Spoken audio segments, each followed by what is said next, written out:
বসে কিন্তু আমার মামার হত্যাকাণ্ডের পরিকল্পনা করা হয় 2 দিন আগে। তো আমরা চাচ্ছি এই 4 জনকে এজাহারে নামভুক্ত করা হোক এবং এদেরকে অতি দ্রুত আইনের আওতায় আনা হোক এবং সর্বোচ্চ যে শাস্তিটা ওটা তাদেরকে দেওয়া হোক এবং বাংলাদেশ একটা দৃষ্টান্তমূলক যেন হয়ে থাকে যে না, সোহাগ হত্যার বিচার হয়েছে, যেভাবে প্রকাশ্যে তারা মারছে এবং সেই প্রকাশ্যে মারার বিনিময়ে তাদের শাস্তিটাও তারা পাইছে এবং প্রত্যেকটা সন্ত্রাসীর ভিতরে যেন ভয় ঢুকে যায় যে বাংলাদেশে এখন বিচার কার্য আছে, বাংলাদেশ বিচার আছে, আমরা কোনো অন্যায় এখন প্রকাশ্যে করতে পারবো না।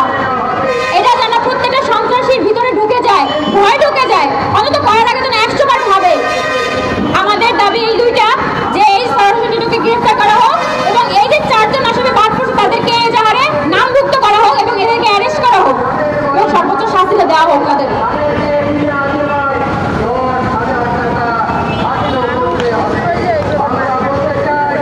এরা কিভাবে মারছে, মানে একটা শত্রুরাও তো এরকম মারে না। এবং আপনারা দেখছেন একটা ফুটেজ যে ভাইরাল হয়েছে, বলতেছে যে ওরে এর থেকে জঘন্যভাবে মারা উচিত ছিল। এইটাই তো যথেষ্ট প্রমাণ।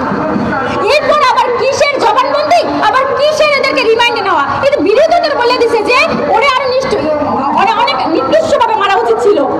এটাই তো প্রমাণ, কারণ আসামি নিজে মুখে এটা বলছে। তাহলে এখানে তো আর কোনো জবানবন্দি লাগে না, আর তো কোনো কথাই লাগে না। ওরা তো এই কথার মাধ্যমে তো ফাঁসি দেওয়া যায়।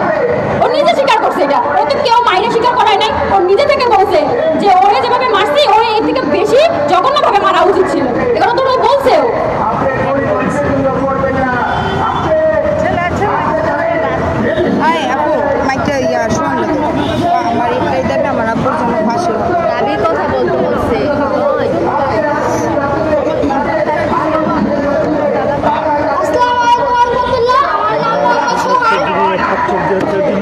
আমার পুরো বাংলাদেশের কাছে, ডক্টর ইউনূসের কাছে এবং তারেক জিয়ার কাছে একটাই দাবি থাকবে যে আমার বাবাকে যারা হত্যা করছে, হত্যাকারীদের ফাঁসি হোক, সর্বোচ্চ ফাঁসি হোক। বাংলার বুকে যদি তার কোনো চাঁদাবাজ, খুনি বা সন্ত্রাস না থাকে, এরকম আমার মতো কেউ বাবা হারা না হোক, এতিম না হোক।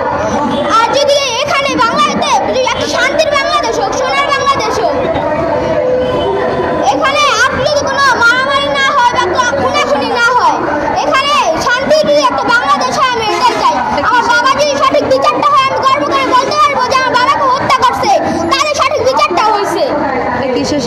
এটা কিসের স্বাধীন দেশ? 5ই আগস্টের পর যে সবাই বলতেছে যে বাংলাদেশ স্বাধীন দেশ হয়েছে শেখ হাসিনা যাওয়ার পর, কিন্তু আরো বিশৃঙ্খলা হয়েছে যে আমার বাবাকে প্রকাশ্যে হত্যা করে তারপরে এখানে মিছিল করতেছে যে ব্যবসায়ীরা ভয় নাই, চাঁদাবাজ করে খাই নাই। এটা কোনো কথা? যে ওরা এত ক্ষমতা কিভাবে পাবে বিএনপি আসার পর, যে আমার বাবাকে যারা হত্যা করছে তারা এভাবে প্রকাশ্যে হত্যা করার পরও যদি এভাবে মিছিল করে, এটা কোনো কথা? আপনারা যে সঠিক বিচারটা না করেন, এভাবে যদি সবাই এরকম খুনাখুনি করতে হয়, বাংলাদেশ আর কেউই বাঁচবে না, সবাই মরে যাবে। তাই বলতেছে একটা যদি সঠিক বিচার হয়, তাহলে খুনিরা মানে ভয় পাবে যে আমি যদি খুন করতে যাই তাহলে যে সোহাগকে যে মারছে ওরকম যদি আমার তাদের মধ্যে যদি এরকম ফাঁসি হয়, এই ভয় যদি আর কোনো খুনাখুনি না হয়, আমি এটাই চাই।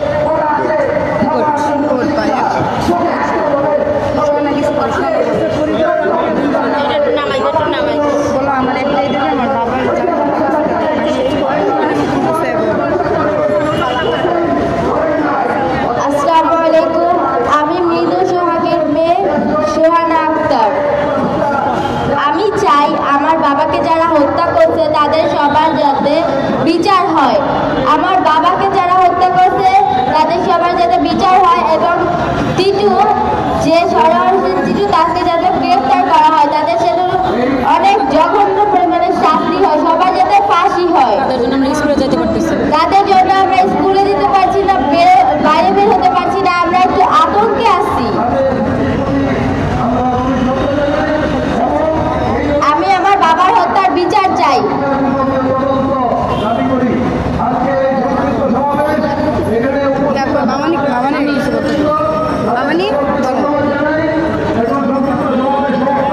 আসসালামু আলাইকুম, আমি মৃদু সোহাগের স্ত্রী, আমার নাম লাকি আক্তার।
কিভাবে ঠিক করবো?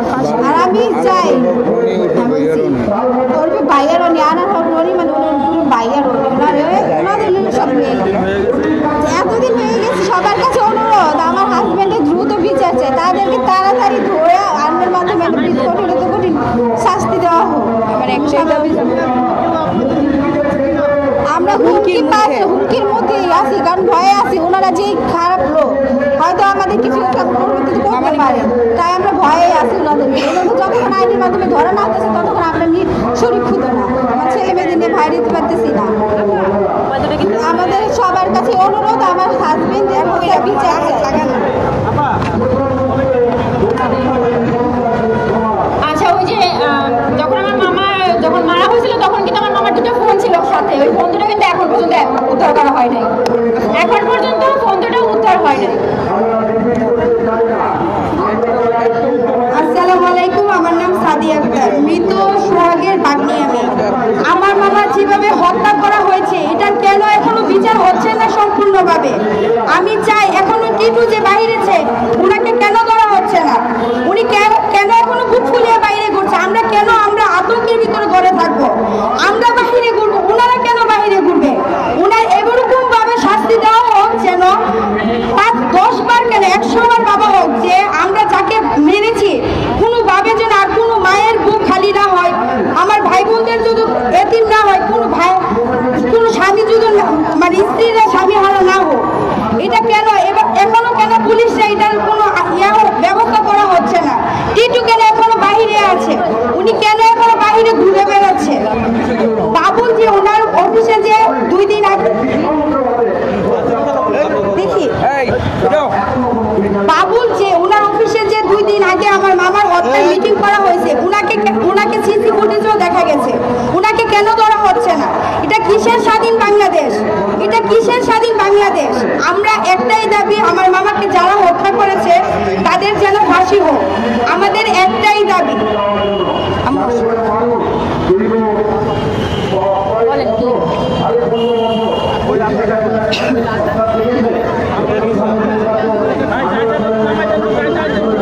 সরি, একটু আবার বলেন, আমি আপনার প্রশ্ন বুঝতে পারি। দাবি হচ্ছে আপনার এজাহারে যে 2 নম্বর আসামি সারোয়ার হোসেন টিটু, উনি কিন্তু অ্যারেস্ট হয় নাই। ওনাকে অতি দ্রুত অ্যারেস্ট করা হোক, ওনার দ্রুত অ্যারেস্ট করা হোক। আমি চাচ্ছি যে তাকে যেন অতি দ্রুত গ্রেফতার করা হবে, অতি দ্রুত ট্রাইব্যুনালে তার বিচার কার্য শেষ হবে। এবং আমরা কিন্তু সুরক্ষিত না বর্তমানে, আমরা বাদী পক্ষ কিন্তু সুরক্ষিত না। কারণ এই যে বাচ্চা দুটো কিন্তু স্কুলে যেতে পারছে না তার ভয়ের কারণে, আমরা কিন্তু সুরক্ষিত না। এই জন্য আমরা চাচ্ছি যে সারোয়ার হোসেন টিটুকে গ্রেফতার করা হোক। এবং 2 নম্বর দাবিটা হচ্ছে এজাহারে যে 4 জন আসামি যে বাদ দেওয়া হয়েছে, আনোয়ারুল হক রানী, তারপরে হচ্ছে রাকেশ কায়ুম মোল্লা এবং মুফাসসাল হোসেন বাবুল, এই যে 4 জন, এই 4 জনকে এই এজাহারভুক্ত করা হোক।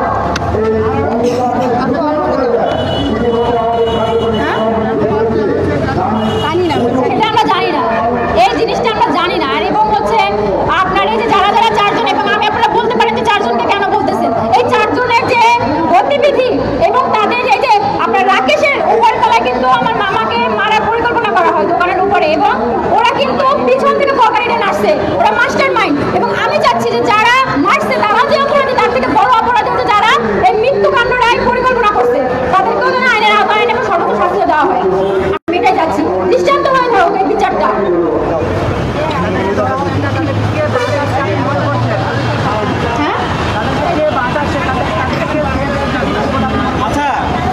আমি বলতে পারবো না, কারণ আপনারা সিসিটিভি ফুটেজ চেক করেন, তাহলে পাবেন। আপনারা সেটা চেক করেন, অনুসন্ধান করেন যে কারা এর পিছনে কারা আছে।